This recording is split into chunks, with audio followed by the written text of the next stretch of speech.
Good morning, everyone. Good evening, good afternoon, wherever you are, and welcome to this week's Weekly Energy Boost. My name is Elisheva, and today Eitan and I are discussing the power of commitment. If you've been listening the past few weeks, you know that we're on a journey right now to freedom, to being freed from our limitations, our negativity, anything that we're enslaved to. And as we'll understand better today, the road to real growth and real fulfillment isn't a spontaneous road. And it's not even a moment or an experience. Real growth, real transformation requires commitment. And in our lives, when we opt for partial commitment, we're half in, we're in, but we're looking for other options. At the end of the day, we're the ones who lose out, not what we're working for or the other person or the project or the effort, but it's really us who are shortchanging ourselves. And then we wonder what happened, why do I feel this way, how come I'm upset? And we'll break that all down today. Weekly Energy Boost is a 7-day spiritual weather forecast where we provide our listeners with the most powerful and practical tools to navigate the coming 7 days. We do that from gleaning through the wisdom of Kabbalah and picking out the most powerful wisdom and tools to help you make the most of what this week is offering you, as well as to protect you from the potential pitfalls of the week. So every episode ends up offering lessons and tools you can use anytime. And because we're now in the week of Pesach, the week of Passover, which is a week-long process, we're also opening up a journey, a 7-week journey that takes us to another level of enlightenment, connection, and growth. So every week in these 7 weeks is going to be a piece of that process. It's called the Omer, and it's really a process that every week will take us to another level of connection to ourselves, to the light of the Creator, but also brings us to a deeper state of ownership and commitment to the changes that we desired to make and intended just now when we experienced the event of Pesach. So when it comes to commitment, it's definitely something that I think makes people cringe. The word, there are serial non-committers among us. And if we're honest with ourselves, all of us have barriers, have obstacles internally when it comes to committing. Sometimes we let our family or our other commitments prevent us from committing, but this is really the week to get honest and understand what's holding us back from going all in. So Eitan, where should we begin? I think step number one is to really acknowledge that there are two forces in our life. Our ego and the light of the Creator, which is in our soul. So when we are committed, none of us are, 100% to our soul, to our journey, to become like the light, to get closer to the Creator, to become a true giver, I will be zero committed to my ego. But whenever I'm afraid of commitment around relationship, around giving, around growth, around creating a breakthrough with certain negative behavior, the reason I'm not committed, because I'm committed to my ego. I'm committed to my selfishness. I'm committed to temporary fulfillment. So first, in concept, we need to realize that our soul is 100% committed because it's going to happen anyway. To become like the light, to elevate our consciousness, to become a true giver, to free ourselves from all the barriers and negativity. We are committed. The question is, how long does it take us here in the body to align with the commitment of the soul? So let's start with something very simple. Those of you who are parents, imagine as your child was born, You would tell your child, even he cannot hear you, but energetically, I'll try my best to be your parent and to take care of you. I'm not 100% committed. I'll try my best. I'll try my best means, and if will be certain obstacles, I will check out. I'm not sure I can handle it. Listen, living in this world, we're not sure of anything in the future. Commitment is the commitment, it is the desire to go all the way from something I believe in. To go all the way. Does it mean I have guaranteed that I'll have 100% strength? Not at all. Kabbalistically, commitment is being wholehearted. In the same way the Creator is 100% energy of love and giving. And the commitment itself inviting support to follow through.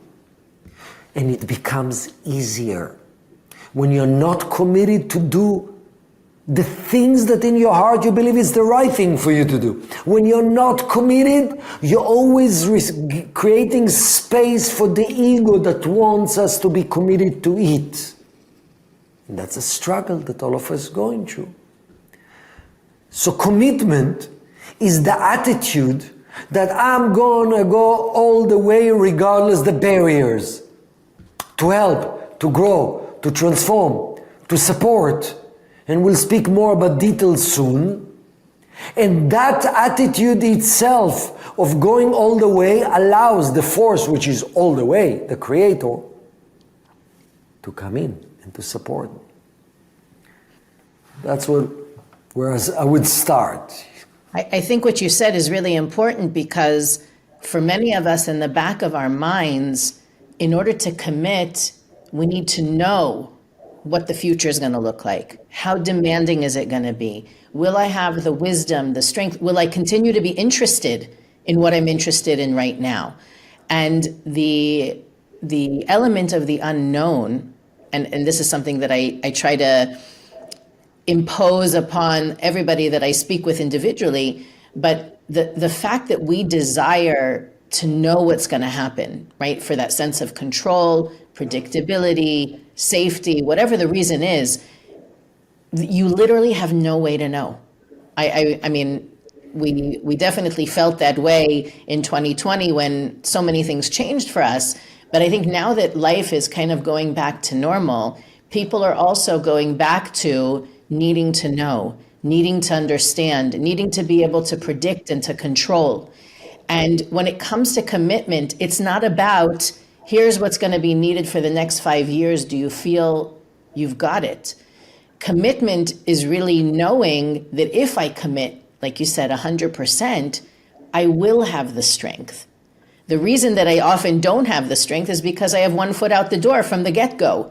And I'm allowing whatever my plan B and plan C to take energy from me being fully committed and fully present. And so I feel that part of the realization is, how much am I holding back because of what I fear I can't control, or the unpredictable, I'm not sure how things are going to look 6 months from now. I feel that way sometimes when we start a Kabbalah 1 course. And the commitment isn't just for 10 weeks, an hour a week. It's for at least 30 weeks, sometimes years, depending on the course. And it's very hard to say, well, what am I going to be doing in September? What am I going to be doing next June? That the practice I've come to embrace, and I'm still working on it, is knowing that if I commit to it, I will have the time, I will have the energy, I will have the resources, I will be dedicated, regardless of the details of everything else that's going on in my life. And I can tell you, proof, it does work that way. So I hope that for everybody who's on the fence about something, who's being asked to embrace or commit or go all in, that you know that it's not that what's going on around you determines how you're going to feel. It's how you feel is what determines what's going on around you. Our consciousness creates our reality. That means that if I decide I will be present, available, etc., I will have that support from the universe, from my family, from everybody else to show up in the way that I'm committed to. Beautiful. I think, Elisheva, you said, when I'm over calculating of what will be the outcome, I would say another conversation that we have in our mind, if we really want to unpack it, is, will it be comfortable? Will it be uncomfortable? Will it be an easy process? Will it be a tough process? So we're measuring, do I want to follow through with my commitment based on how comfortable or uncomfortable it will be. And the paradox of life is, the fact that you are committed all the way, it will make everything more comfortable. Rav Ashlag speaks about it. Rav Ashlag is saying, one of the reasons the spiritual work sometimes it's difficult because I'm not committed all the way. I'm here to change all the way, whatever it takes.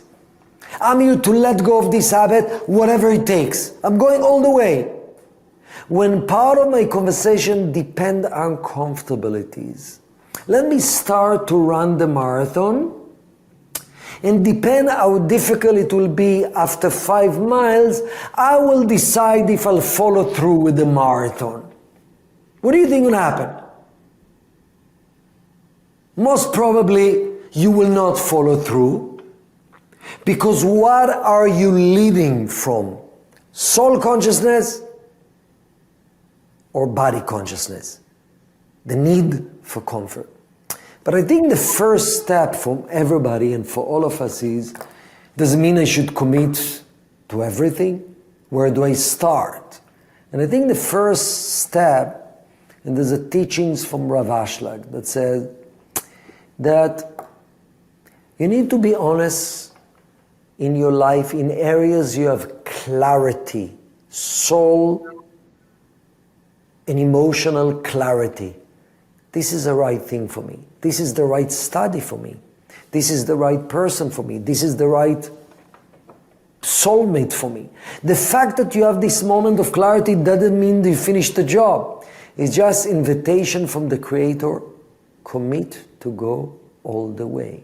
You have moment of clarity. This type of friends are unhealthy in my life. You have moment of clarity that actually more I'm engaging in giving.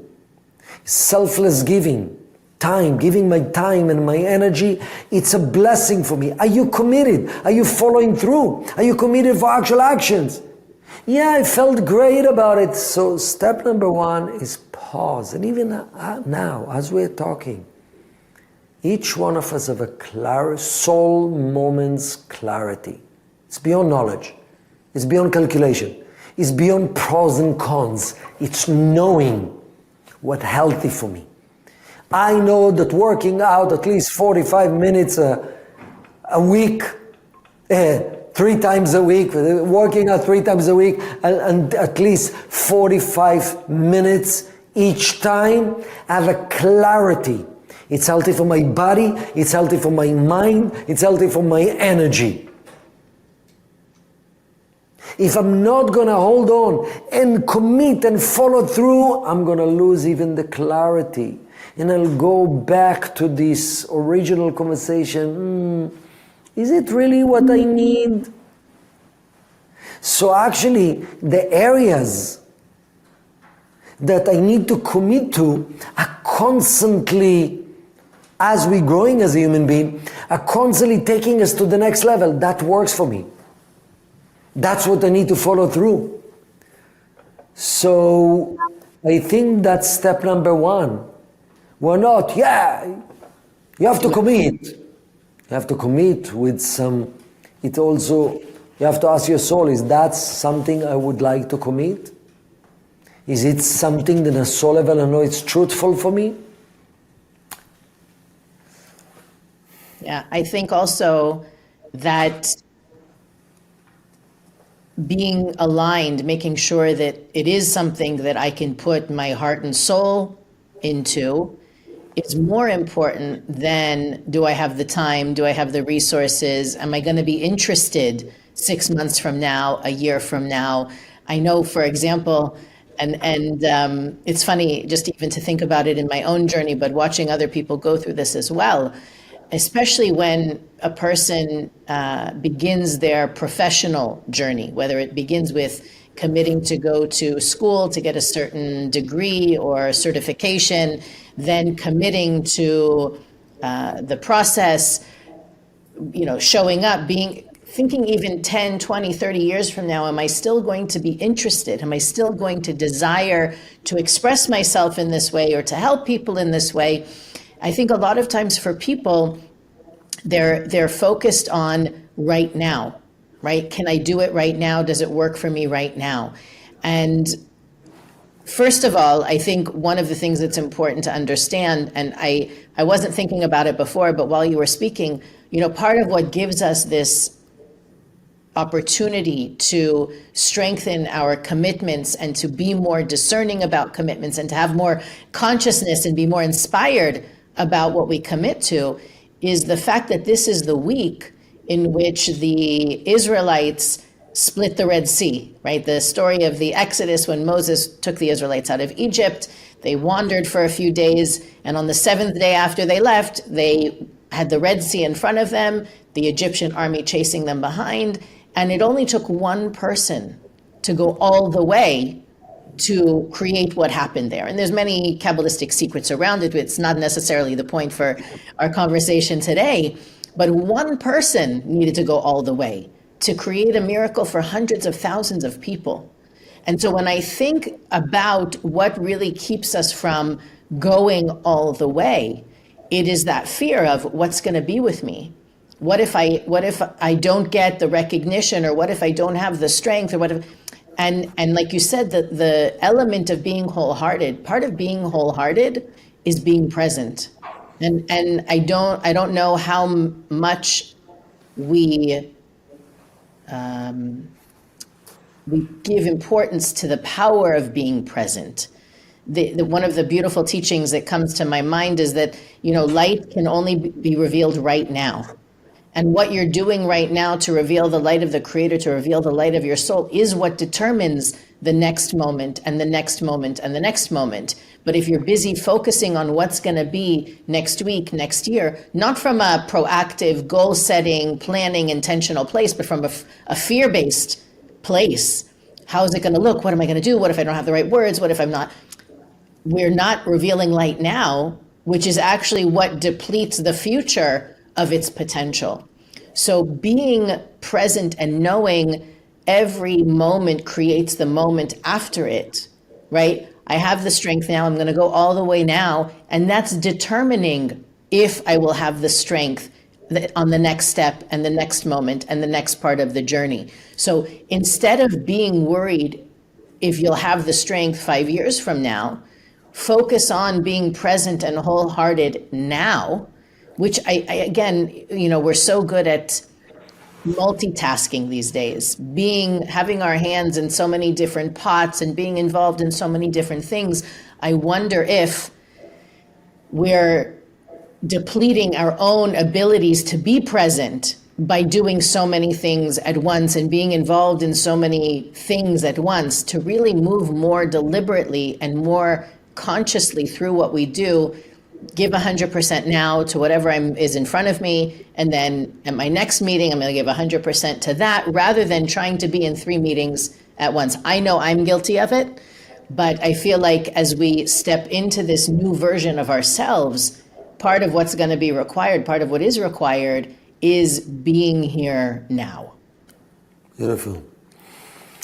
I have 2 thoughts came. Number 1, imagine you have a fund to invest in startups, entrepreneurs. And you have a guy comes to me, brilliant, amazing history, resume, already started a few companies. And as he's sharing with you about the new startup that he's asking you to invest $10 million, you actually see that he's committed 80% to the project. If it's not going to work, he has other things around. Would you invest money with that individual? Of course not. and even though he's brilliant, and even though the product itself and the invention itself, it's beyond, it's amazing, it's revolutionary. The fact that that person is not committed 100%, you feel there's no circuitry, because at the end of the day, it's that energy of going all the way. And when you go all the way, the energy and the support with humility, the energy and the support for the Creator will come, and even though it's not going to be that same product, but something else will happen. So in the same way, you're not going to invest with a guy that is 80% only invested and committed. Why would the Creator invest with us? We're supposed to be the channel of the Creator to bring into fruition blessings in this world. Let me try. Let me do my best. So that's number one thought. Another thought is, I read from a Kabbalist, Esh Kodesh, that's saying that there are two forces that drives us in life. Desire, natural motivation, that's one. I'm motivated, I'm driven. And the second one is commitment. What does it mean? It means, yeah, I am committed to strengthen the relationship with my wife and to take the level of appreciation and care and closeness and vulnerability to the next level, but I don't feel like doing it. So the one driving force, which is motivation and desire, you don't have right now, which is okay. But are you following through because of your commitment? Yes.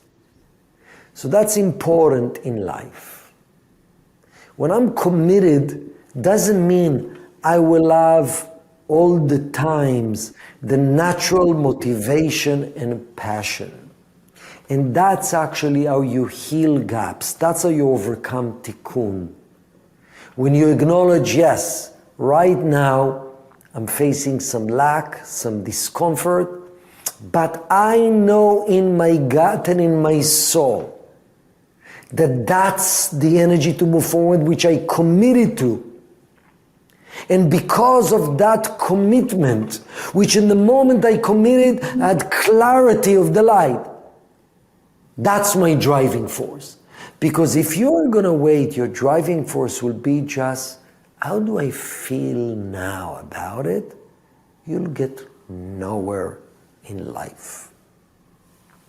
Why do you think it's so hard for us to commit? What is it about commitment that makes people so reactive, so unwilling? I think there's many challenges, depend on the person, personalities, life lessons, tikkun.